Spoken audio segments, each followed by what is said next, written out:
non mais des mythos dans la vie, j'en ai connu, mais des comme Bayrou, c'est une vraie pépite ce gars-là. Hein. Et oui, aujourd'hui on va découvrir le pire mensonge de Bayrou et comment sa défense a explosé en quelques heures. Allez, bienvenue sur Actu Réfractaire.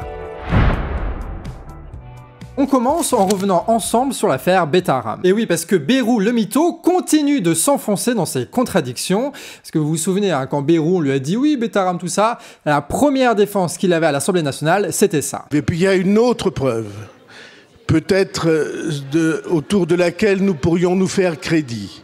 Est-ce que vous croyez que nous aurions scolarisé nos enfants dans des établissements dont il aurait été soupçonné ou affirmé qu'il se passe des choses de cet ordre? Je peux vous assurer que tout est faux. Et bah visiblement, la réponse était un grand oui. Puisqu'il a été prouvé depuis que Bayrou était au courant de ces violences physiques et sexuelles au sein de l'établissement. Mais aujourd'hui, sa propre fille déclare malheureusement avoir subi des violences physiques lors d'un camp organisé par la congrégation à laquelle appartient Notre-Dame de Betaram. Dans le livre, la fille de François Bayrou détaille les coups reçus lors de son passage à Betaram. L'abbé Lartiguet m'avait à l'œil. Toi, la fille Bayrou, insolente comme ton père. Et un jour, il m'a saisi par les cheveux, traîné au sol et roué de coups de poing, de pied. On était tous logés à la même enseigne à Betaram. Que ce soit la fille de François Bayrou ou que ce soit n'importe qui, sachant que la fille de François Bayrou était quand même demi-pensionnaire ou externe. En tout cas, elle n'était pas interne. Donc imaginez un peu la liberté qu'avaient ses encadrants. Se dire... de toute façon, on risque rien. Interrogée sur les liens avec son père, elle assure qu'elle ne l'a jamais mise au courant. Il ne sait pas que je suis victime et il ne sait pas que je vais témoigner comme victime. Je suis restée 30 ans dans le silence. Mon père, j'ai peut-être voulu le protéger. François Bayrou est visé pour une plainte pour non-dénonciation. Interrogé à l'Assemblée, il avait assuré n'avoir été au courant d'aucun fait de violence lorsqu'il était ministre de l'Éducation. On peut penser qu'il a eu toutes les infos, mais je le mets au même niveau que tous les parents. Laissons-le répondre lui-même et se défendre. Donc chaque jour, on en apprend un peu plus sur l'impunité de l'établissement auquel a participé activement l'actuel Premier ministre français. Sachant qu'on rappelle qu'il y a quelques jours, lors de la commission parlementaire, les témoins clés de l'affaire ont maintenu leur version face à Bayrou le mytho. L'étau se resserre autour de François Bayrou dans l'affaire Betaram. Entendu hier devant la commission d'enquête parlementaire, un ancien gendarme et un ex-juge maintiennent leur version des faits à l'encontre du Premier ministre. Selon eux, François Bayrou avait bien connaissance des faits. Je ne suis pas le seul enquêteur de la section recherche à savoir que François Bayrou est intervenu. J'ai l'un de mes collègues qui m'a fait un message en me disant, donc le 17-2, j'étais au courant, M. Mirande me l'avait raconté à l'époque.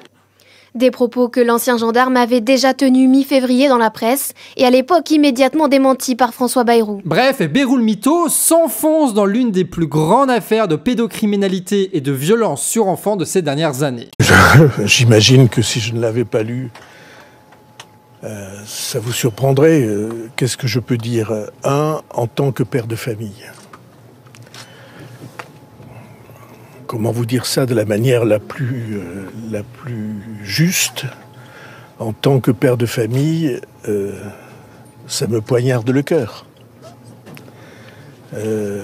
Même si c'est une affaire très ancienne, mais en tant que responsable public, qui dépasse le père de famille, c'est aux victimes que je pense. Suite de l'affaire le 14 mai, lors de l'audition du Premier ministre face à la commission parlementaire. Allez, on va passer au 1er mai qui arrive très rapidement, c'est dans un petit peu plus d'une semaine. Donc partout dans le pays, on va avoir des manifestations qui vont être menées par l'intersyndicale, mais pas que. Et oui, beaucoup de groupes et d'organisations politiques vont profiter de ce 1er mai pour se mettre en action. Et notamment le syndicat des Gilets jaunes qui vont organiser leur petit événement. Alors ils disent pas grand chose là-dessus, ils font que des teasers, mais ils nous promettent des actions qui vont changer des traditions syndicales. Et les appels, eux, commencent à se multiplier à l'image de Richie Thibault sur Beurre FM. Et j'appelle le 1er mai tous celles et ceux qui aujourd'hui, notamment dans les quartiers populaires, les classes populaires qui souffrent, qui sont maltraités au travail, qui sont insurgés face à l'ordre du monde, à se révolter, à se rendre dans les rues du pays, à participer à cette journée internationale de lutte pour les droits des travailleurs, qui n'est pas la fête du travail, parce que la fête du travail, c'est une création du maréchal Pétain. Je dis que la violence, elle est du côté de l'oppression.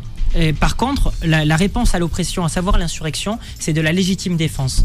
Vous parliez du poids des mots, c'est tout à fait ça. Il faut donner du sens aux mots. La violence, c'est l'oppression. Jusqu'au 1er mai, on va essayer de parler un petit peu de toutes les annonces qui vont être mises en place pour voir un peu ça va être quoi la couleur de ce 1er mai. Et toi d'ailleurs, qu'est-ce que tu attends de ce 1er mai? Est-ce que tu préfères des manifestations massives ou alors des actions directes? Tu peux nous dire ça en commentaire. Allez, on passe à une alerte lancée par Victor Dedage. Si vous suivez le Canard Réfractaire, vous avez sans doute vu notre vidéo avec Victor récemment qui parle des journalistes indépendants réprimés par différentes polices européennes suite à leur prise de position sur Gaza. Il avait parlé d'une petite dizaine de journalistes dont Richard Medhurst. Mais apparemment c'est pas fini et il y a même des cas en France. Le journaliste indépendant Shabin Azani a été interpellé hier à son domicile à 6 h du matin devant sa famille, avec perquisition et garde à vue, et on ne connaît pas pour l'instant le motif de l'opération policière. Ses proches dénoncent une répression des voix palestiniennes en France. Et évidemment, dès qu'on a une information qui permet d'éclairer un petit peu ce qui s'est passé là-bas, on vous en parle sur Actu Réfractaire. Allez, on finit avec Rachida Dati, la ministre de la Culture de Macron, qui veut réformer le pass culture. Jusque-là, les jeunes à leurs 18 ans recevaient 300 € pour découvrir librement des livres, du cinéma, des concerts ou du théâtre. Demain,